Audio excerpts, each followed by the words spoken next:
Dalam ceritanya itu, Tupassesu naik ke istana Soalaci di tempat kediamannya Torukapoti, di mana Tupassesu bergegas naik ke istana Torukapoti. Kemudian pas di istana disambutlah oleh Togelangi, dan di mana pas di istana tersebut Tupassesu berkata kepada Torukapoti, "Tenangkanlah perasaan hatimu. Lihatlah sepupumu itu Ilagaligo. Dia sedang duduk di barukan sambil mempersiapkan takjil." Dan di mana Torukapoti berdiri sambil berkata, "Ilagaligo itu sangat murka kepadaku. Biarkanlah aku membuang diri ke tempat yang jauh. Sekalian aku menemui putriku, serta kulihat pula lah asal leluhurku." Kemudian jawaban Torukapoti disanggah oleh Lapalan Jareng, dan dia berkata, "Jangan buru-buru adik, kita itu tidak menyadari kehalifannya, maka barulah kita pergi bersama." Setelah itu beranjaklah Lapomu Sereng sambil bergandengan tangan dengan Lapalan Jareng menuju ke Baruke. Alangkah gembiranya Ilagaligo pun sambil berkata, "Selamat sejahtera di kau wahai Kanda yang mulia. Janganlah hendaknya Kakanda berkecil hati atas ucapanku yang tadi yang kurang senonoh." Dan setelah berbincang-bincang, Ilagaligo pun memanggil kedua raja tersebut naik ke istana, ke ruang makan untuk melaksanakan makan siang bersama.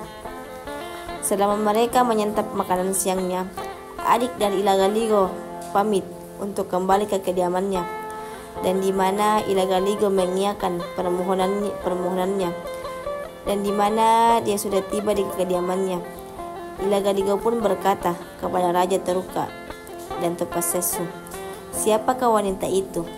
Kenapa dia dapat menyamai kecerdasan Metindio?" Toruka berkata, "Sama pula lah halnya dengan Adinda Warajameleng. Niscaya aku lebih tua daripada dia.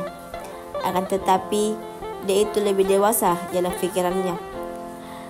Tidak lama begitu, Ilagaligo pun ingin berniat merencanakan sesuatu, karena dia ingin bertemu dengan seseorang perempuan cantik yang wajahnya itu tersohor ke seluruh penjuru angin di seberang sana, di Tempe. Dan Lapalan Jareng pun berkata dan mengeluarkan pendapat bahwa dia akan mengutus seorang kurir untuk meminjam ruangan atau kamar penginapan kepada Baginda Ratu Tempe, dan di mana dikabarkan Baginda Ratu bahwa seluruh penjudi akan berkumpul di Tempe, dan semoga saja paman kita itu berkenan meninggalkan istananya, dan engkau dapat melihat sepupu kita yang cantik jelita itu. Dan diutuslah 3 orang remaja. Singkat ceritanya, dia sudah tiba di Tempe. Dia langsung naik di istana, dan dia bertemu dengan Baginda Datu Nasolo. Utusan yang disuruh ke istana ditanya, "Wahai utusan kepercayaan Topamene, silahkan duduk. Apa gerangan yang diamanatkan kepadamu oleh Baginda?"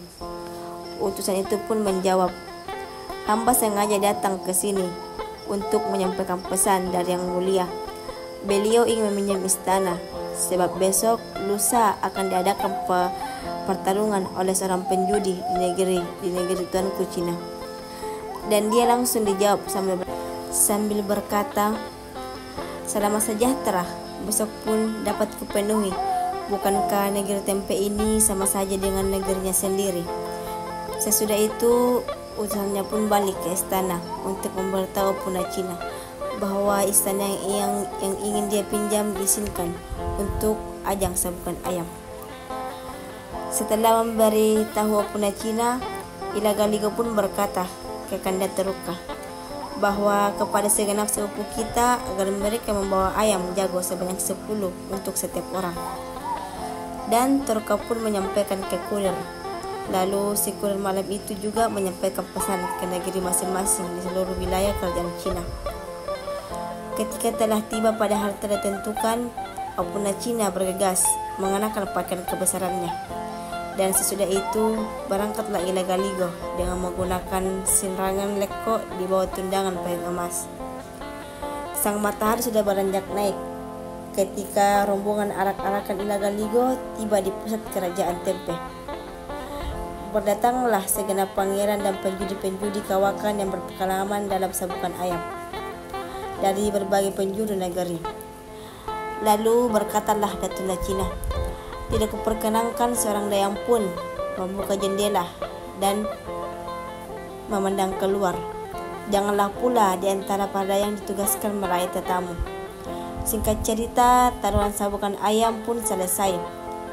Teruka dan raja-raja lainnya lagi berpikir tentang pendapat Baginda Opuna Cina untuk tinggal di Tempe. Tetapi Ila Galigo pun sama sekali tidak dapat menahan diri jikalau sempat bertemu dengan sepupunya Waten Rikmono. Tetapi Ila Persenrangeng berkata, dia tidak sudi apabila Opuna Cina bermalam di Tempe. Singkat cerita, Ila Galigo dan raja-raja lainnya tidak jadi bermalam dan pergi meninggalkan perkampungan Tempe. Dan dia pun tiba di Cina. Matahari sudah terbit di ufuk timur. Ila Galigo tidak kunjung menggerakkan kaki dan tangannya. Siang pun berganti malam. Kembali akan tetapi Ila Galigo tetap tidak menggerakkan badan. Datanglah seorang suster untuk memeriksa Ila Galigo. Ia pun duduk dan memakaikan sirih. Sesudah itu ia memutar posisinya menghadap ke Ila Galigo. Ditekannya dahi Ila Galigo sambil merabah bagian dadanya. Sesudah itu berkatalah bahwa Ila Galigo tidak mengidap penyakit apapun, akan tetapi kelihatannya ada putri bangsawan yang sedang dia dambakan. Padahal dambaan hatinya itu belum dapat diraihnya. Berkatalah Opuna Laum, bangunlah, tenangkanlah perasaan hatimu. Kalau hanya persoalan putri saja yang sedang mengganjal perasaan hatimu, maka kita dapat mengadakan pesta sabuk ayam lagi. Ila Galigo pun buru-buru bangkit dari tempat tidurnya ketika ia mendengar ucapan ayahnya. Tetapi Teruka berkata, apabila sepupu kita di Tempe itu masih hidup, niscaya suatu waktu nanti, malam atau siang, Adinda akan meraih dambaan hatimu.